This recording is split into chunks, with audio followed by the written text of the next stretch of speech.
Sir हमने 22 attempt किया, 23 attempt किए हैं, इसका मतलब क्या है? पेपर हार्ड नहीं था, पेपर लेंथी था।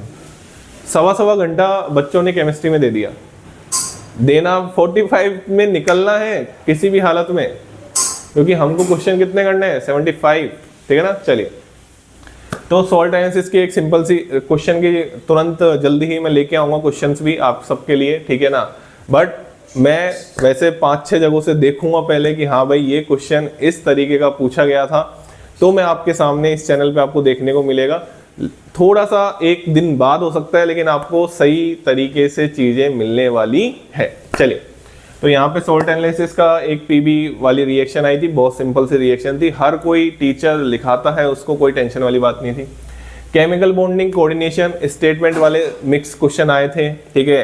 हाइब्रिडाइजेशन पूछा था, ज्योमेट्री पूछी थी, वो सिंपल से, ऐसा मैं बोल रहा हूँ ना, ऐसा कोई अतरंगी क्वेश्चन नहीं आया जो आपने देखा नहीं हो। सब आपको पढ़ाया जाता है और बहुत तरीके से पढ़ाया जाता है। बात समझ में आ गई? चलिए, डी ब्लॉक की बात करूं कि MnO4 जो हम एनसीईआरटी की थी, एनसीईआरटी की रिएक्शन थी, एनसीईआरटी की रिएक्शन थी, ठीक है। K2Cr2O7 की बात करूं, बहुत फेमस रिएक्शन थी, हर कोई बच्चे को आनी चाहिए थी वो, ठीक है ना। चलिए, पीरियोडिक टेबल से 2 क्वेश्चन पूछे गए थे।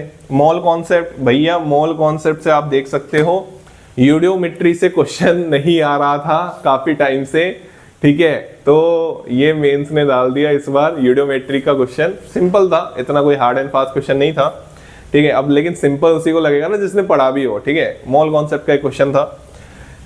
इसके बाद थर्मोडायनेमिक्स के 3 क्वेश्चन थे, ठीक है। 2 ऑब्जेक्टिव, एक न्यूमेरिकल, जितना मेरे को भी पता लगा है, ठीक है। इतने हार्ड एंड फास्ट क्वेश्चन नहीं थे। सॉल्यूशन कोलिगेटिव प्रॉपर्टी का क्वेश्चन था, एलिवेशन इन बॉइलिंग पॉइंट का, ठीक है ना। चलिए, एटॉमिक स्ट्रक्चर की बात, एटॉमिक स्ट्रक्चर से एक क्वेश्चन था, बायोमोलिक्यूल, अमीनो एसिड से एक क्वेश्चन था, ठीक है ना। केमिकल काइनेटिक्स, अब ये सब एनसीईआरटी से, कुछ भी बाहर से नहीं आया, एनसीईआरटी से। केमिकल काइनेटिक्स से एक क्वेश्चन था, इलेक्ट्रोकेमिस्ट्री से एक क्वेश्चन था, ऑर्गेनिक केमिस्ट्री में भी जो प्रैक्टिकल ऑर्गेनिक केमिस्ट्री है ना, उसका लगभग हर साल क्वेश्चन आता है, तो वो उन्होंने इस शिफ्ट में भी दिया। और बाकी जो मैंने 13 पॉइंट लिखा है ऑर्गेनिक केमिस्ट्री, मतलब इनके अलावा बाकी सब क्या पूछी गई थी? ऑर्गेनिक केमिस्ट्री पूछी गई।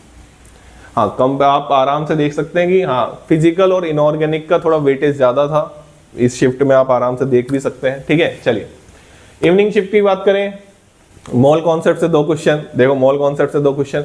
अरे भाई 2025 के मैंने मॉल कॉन्सेप्ट के क्वेश्चन डाले, टोटल 25 क्वेश्चन है, टोटल 25, मतलब हर शिफ्ट में 2, एवरेज 2 मान के चलो, हर शिफ्ट में एवरेज 2 मान के चलो, तो आता है मॉल कॉन्सेप्ट के क्वेश्चन आते हैं 2, ठीक है ना। Periodic table